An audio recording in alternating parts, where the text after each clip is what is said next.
Welcome back to COVID Comms. Today we're going to be talking about the importance of identifying opportunities in these trying times.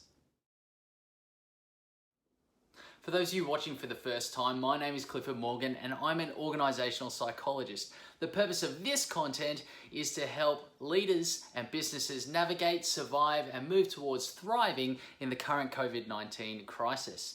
In the first video, I asked leaders and businesses to think about three separate questions. What needs to change in our mindset? How do we empower our people? And what changes that we're making do we want to make a permanent part of our culture? So in this video, I want to focus on the first part. It's about mindset, all right? And the ability to focus on the opportunities. See, in the world around us at the moment, this current crisis is throwing at us problems left, right, and center. All right, we've got regulation being forced upon us. We've got businesses being forced to close. We've got customers that aren't buying. We may have to terminate staff. There's a whole lot of problems out there. Now, psychology tells us that human beings move towards what they focus on. So if you are focused on all of these problems that you're facing, then you are going to start moving towards them. You're going to get tunnel vision on them, and you're going to get so locked onto the problem that you lock out the potential solutions that are there and the opportunities that are going to allow you to thrive in this current environment. See, here's what we know. Every problem actually presents an opportunity. You just have to look for it and identify it. So what are the different opportunities that are available at the moment? Well, many of us are being forced into remote working conditions. And, you know, that's an opportunity. That is a real opportunity for you guys to figure out what is the systems that we need in place to work remotely. And that's going to allow you a whole lot of flexibility moving forward. You know, that's going to allow you to provide services around the place. When your staff travel, they're going to be able to connect in a whole lot more effectively to your home base. You may even be able to provide services overseas. So I got some great mates, David Neal and Jonathan Clark from 8th Mile Consulting, who, while they're only a very young business, they're consulting overseas because they've got their remote working capabilities down pat. That could be you. This is an opportunity for you to develop and build your systems so that you can be much more flexible in the future. What else is there? So in order to do all these sort of things, there's the opportunity to learn about new technologies. That's going to allow you to leverage those technologies in your business. It's going to provide you more time. You may be more effective and more productive. It's going to provide you more flexibility. There's a whole lot of different things that you can do in the technology space that you may have time or are forced to by the current market conditions to learn how to use. So a great opportunity again. There's the opportunity for a new program or a new product, potentially even a new form of delivery of a current program or product that you've got. You may not be able to provide that physically anymore, but you may be able to provide that online.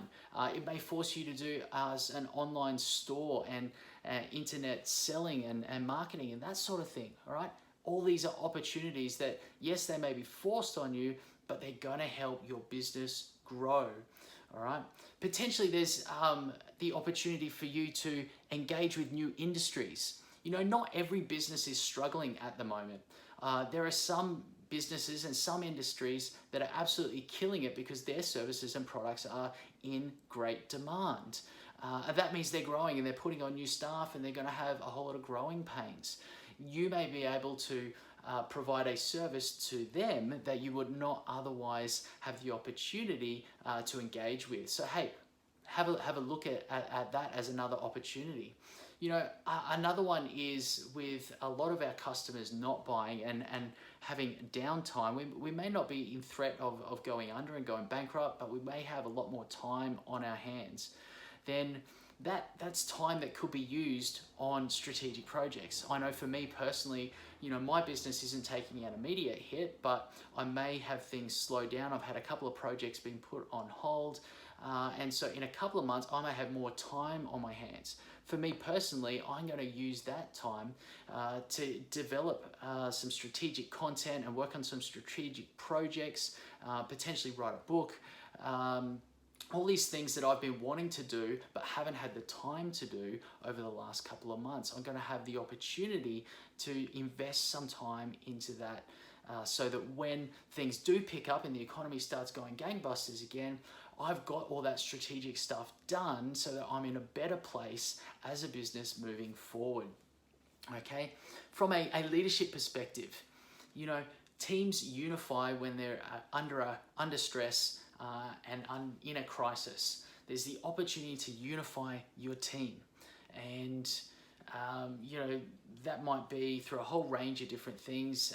It's checking in with each other. It's caring and supporting at a deeper level. It's banding together to put in the hard yards to get things over the line. There is the opportunity here for you as a leader to unify your team. There's also the opportunity for you as a leader to practice your inspirational communication. One of the things that teams need right at this point in time is a whole lot of encouragement. They need a whole lot of inspiration. They need a whole lot of positivity, all right? And so you as a leader has the opportunity for you to put that into practice and get really good at encouraging your team, about vision casting, about speaking positively and hopefully into people while they're stressed and doing all that sort of stuff. Okay, it's the opportunity for you as a leader to do that. If you lead well in a crisis, then at the back end of that, you're going to be a better leader and you're going to have stronger and more influence. The other opportunity at the moment is to implement new habits and new routines and new rituals. I was talking with a client today just around what that might look like for them. For those of you that are home a whole lot more, then that's the opportunity for you to potentially start some more exercise routines. You don't have to commute into work, so you can use that time that you would normally spend on the bus or driving and do a little bit of exercise. Or you could be instituting some new rituals within your team that are gonna, they themselves will help unify the team, and they're gonna bond the team, and they might be something that you can continue post this crisis that is going to provide a level of consistency as you move forward. Now is a great opportunity for you to implement some of those rituals and habits and practices. See, the reality is that every problem presents an opportunity. You've just got to look for it, identify it, and then pursue it. So, hey, that's my thoughts on this topic. I hope they've been helpful for you. My question to you is, what opportunities are presenting to you in your team and your business right now? I'd love for you to let me know, put them in the comments. And if you thought this was helpful, then share it, because there's a whole lot of people that need this message right now. So stay tuned for more COVID comms. There's going to be more coming out this week and in the weeks to come. And throughout it all, I encourage you, lead well.